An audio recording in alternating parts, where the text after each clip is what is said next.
Welcome to the next episode of Life with Zach.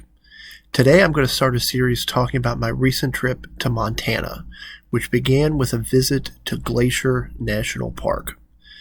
I'm going to talk a little bit more about the park and some of my other experiences, what I learned in a series that's going to be coming out over the next several weeks.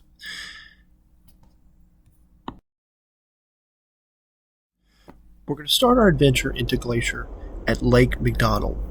Located on the western side of Glacier, Lake McDonald is the largest lake in the park. It was created by glacial carving. It is 10 miles long and nearly 500 feet deep at its deepest point. It's surrounded by high peaks of the mountains, and you can really see the reflection of those in this kind of crystal clear water. One of the other things that's really interesting about the natural features of Lake McDonald is the rainbow rocks that are located along the beaches and in the lake bed. So with the clear water, the combination of the mountains and these rainbow rocks, you'll get some really great views and some interesting experiences taking a look at Lake McDonald. Now really, when we went into Lake McDonald, it's really accessible from the Going to the Sun Road, which was our major route through the park. And we'll talk about the Going to the Sun Road a little bit later. But if you're heading from the western side of the park, in the western entrance, into it, really I found out there's three areas of Lake McDonald that you're going to experience. The first one is the lake itself. As you're going through the Going to the Sun Road, you're going to just drive onto the lake bank, the lake shore, and you'll see a lot of pullouts, a lot of places you can stop to look at the lake and really kind of just bask in its beauty, and if it's warm enough to be able to access the water. Now we went in the second week of September, so it was starting to get colder, but really you could have gone out into the water even though it was only in the 70s. I mean, the water was colder, but you could go out into it and experience it. And I've got that feedback from people who even went during the summer, that even though it is warmer outside, the water's super cold. But it really does feel good, and it really is a good experience to go out into it. But even if you don't, these pullouts and things on this first part, the part that you're really driving along when you initially come into the park, give you great views of it. Most of them have steps or a trail that goes down very short distances to the lake, and you can walk along the lake shore on these beautiful rainbow rocks, and you can see the reflection of the mountains, sometimes snow-covered. You can see if it's foggy, you can see the fog and the mist rising over the lake. You can see the sunshine, you can see the crystal clear water down to the rainbow rocks. It just really is a great experience, and this is as you're really experiencing first coming in the lake itself, the big part of the lake. The second thing you're going to come to is the Lake McDonald Lodge. Now, Lake McDonald Lodge was constructed 1913 to 1914. It's designed to look like this rustic hunting lodge with kind of like this Swiss influence. And you'll see kind of this architecture in the park. But there's the lodge, there's a visitor center, there's a gift store where you can also buy like camping supplies and firewood and anything that you might need inside the park, and some basic food and stuff. There's also some restroom facilities. There were a couple other buildings that were closed when we were there because it was getting towards the end of the season or COVID. I don't know why. I don't know exactly what was in there. There's also a restaurant. There's a bar. It's also the spot where you get on the scenic boat tour and be able to go out across the lake. There's all kinds of things. This is really kind of a hub of activity at Lake McDonald, at this Lake McDonald Lodge.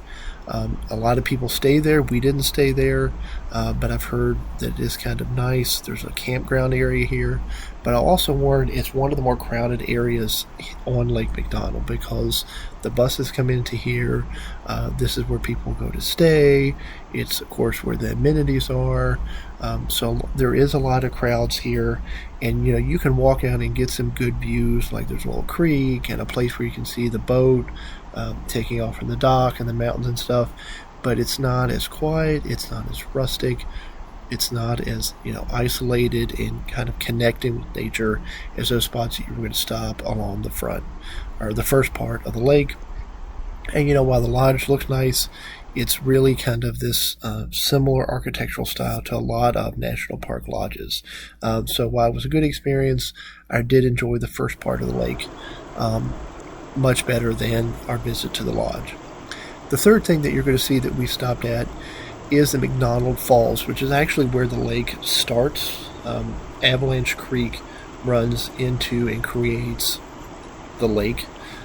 And there's a falls that I don't know if it's the technical beginning of the lake, but it's on the eastern side, and what I kind of consider to be the beginning of the lake. And there's a nice pullover to get right off the Going to the Sun Road, where you can stop and take some great pictures. It has, again, clear water.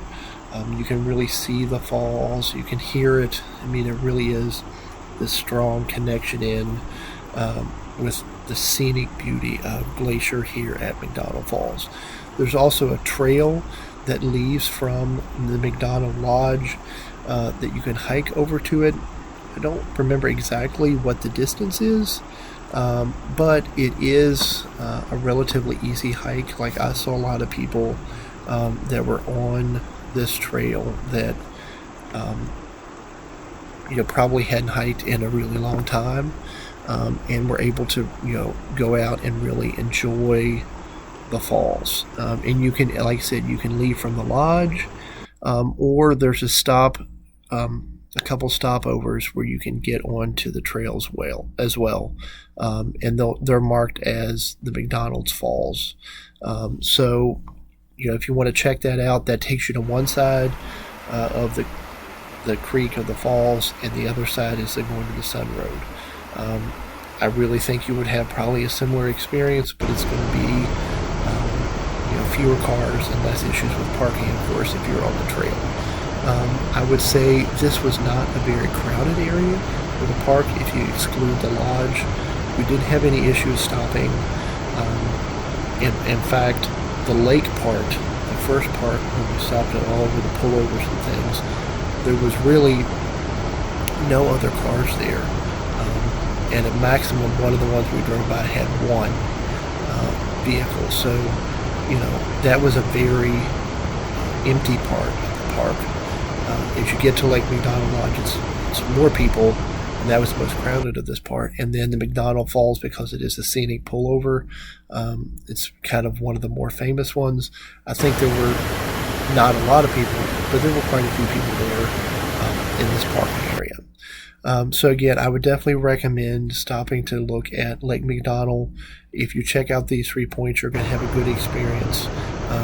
We weren't there forever, so we were trying to get through, but this, I think, really gave us the chance to really kind of get a feel for Lake McDonald, see a lot of the beauty of it, and really kind of understand its role in the park, and there were signs and stuff, and we learned about it. And it was just a great experience to check out Lake McDonald here in Glacier National Park. So if you have any questions about Lake McDonald or where we stop, drop them in the comments. I'll try to answer. If you found value and liked this video, I always appreciate a like. And again, hit the subscribe button, and make sure you turn on notifications so that you know when the next video about Glacier and our trip to Montana comes out. Hope you enjoy and hope you have a wonderful day.